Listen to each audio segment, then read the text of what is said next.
Bonjour les motocyclistes, ici Éric Ménard, voici le show de moto. Aujourd'hui à l'émission, on rencontre Charles Greff qui va nous donner des trucs de conduite. On poursuit la grande aventure Honda Cabot Trail et on commence tout de suite en parlant de Track Fever. On l'a déjà reçu à l'émission, à ses débuts à Track Fever, Céline Gignac. Tu as créé un monstre, c'est rendu toute une business, là, le Track Fever, ça marche. Disons que ça a pris beaucoup d'ampleur. J'en suis très heureuse. Mon objectif, c'était de rendre la piste accessible pour les raisons qu'on connaît, là, tu sais, on roule des motos de course. Oui. Fait que c'est bien que ça se retrouve sur la track. Effectivement, moi je suis pour ça. Puis je trouve que aussi, on se ramasse avec des motos très puissantes, puis on nous apprend à conduire la moto dans les cours de moto de base, mais on ne nous apprend pas à piloter. Exactement. Et j'ai voulu, avec Track Fever, permettre aux gens d'apprendre, de devenir plus compétents, apprendre à prendre confiance sur leur moto, à être plus habiles. Oui. Et aussi, on s'entend, lâcher un peu son fou ailleurs que sur la route. Oui, et peut-être aussi se faire peur de temps en temps, de voir les limites de la moto. On dit, OK, bon, il faut peut-être que je fasse attention de certaines situations où sur la route, je pilotais pas bien, que moi, en tout cas, après des journées en piste, j'ai vraiment appris beaucoup de choses. C'est fou à quel point notre niveau d'habileté sur la moto, de pilotage, va monter d'une coche après une journée. C'est fou, effectivement. C'est automatique. La minute que tu mets la roue sur la piste, t'apprends énormément et c'est sécuritaire parce que si tu, malheureusement, échappes ta moto, je veux dire, tu te fais pas piler dessus par une auto, tu te fais pas sauter dessus par un chevreuil, tu sais. C'est comme sécuritaire comme environnement. Oui. Donc, et tu es bien habillé, les normes sont très strictes là-dessus. Donc, les dégâts sont très limités et tu apprends, elle est où ta limite, la limite de ta moto. Puis tu es avec du monde qui partage la même passion. Ça, c'est aussi agréable, je dirais, sur la piste que dans les puits. C'est ça. On va parler des nouveautés pour cette année parce qu'il y a des gens qui veulent essayer ça, mais ils disent « j'ai pas de motosport ». Bien, ça, c'est réglé.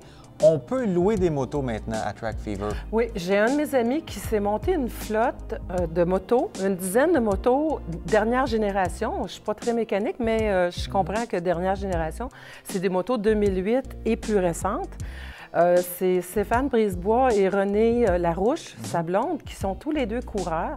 Ils se sont partis de leur petite business, Moto Nation, que ça s'appelle, et ils viennent à mes événements, tous mes événements, pour louer des motos. Et il y a le guide du parfait coureur, parce qu'il y a aussi une série de courses Track Fever maintenant. Bien, j'ai commencé les cours et les essais libres les 2-3 premières années, parce que je commence ma 4e année, déjà. Et l'an dernier, en fait, dès ma 3e année, j'ai ajouté une série de courses. C'est comme si ça venait boucler la boucle, c'est-à-dire que... c'est le fun de tester un peu ce qu'on a appris. Moi, j'ai des étudiants niveau 1 qui ont commencé avec moi et qui, l'année passée, ont fait niveau 2, la 2e année, et l'année passée, ont commencé à faire de la course et qui gagnent des podiums, et j'en suis très fière. Et je me sens en partie responsable de ces réussites-là. Et donc, l'année passée, on a une série de courses qui a commencé. C'est notre 2e année cette année. Et je voulais rendre la chose accessible, la simplifier. C'est pas compliqué. Et c'est comme ça que j'ai créé le guide du parfait coureur. Il y a une version courte en feuillet et une version longue sur le site web. Oui, de Track Fever. Puis bravo pour Track Fever. Ça fait combien de temps là, que tu as commencé? 4 ans? Je commence ma 4e année. On s'était vu à notre première saison, tu lançais ça et puis tu avais beaucoup d'idées. Bien, c'est le fun de voir que ça se réalise. Puis au nom des motocyclistes aussi, merci parce que ça nous permet d'apprendre à mieux piloter. Bien, merci beaucoup, Éric, de me donner cette possibilité-là de diffuser la bonne nouvelle. C'est bon. Merci. OK, bye.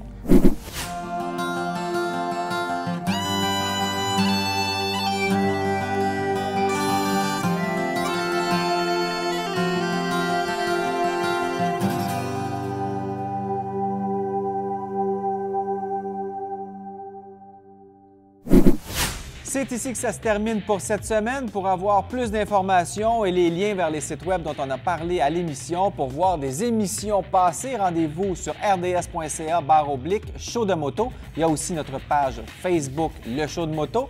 D'ailleurs, tant qu'à venir sur notre site web, laissez-nous vos coordonnées parce qu'à chaque semaine, on fait tirer des prix pour nos téléspectateurs. La semaine prochaine, dans le show de moto, on poursuit la grande aventure Honda Cabot Trail. Soyez là. Salut! Bye!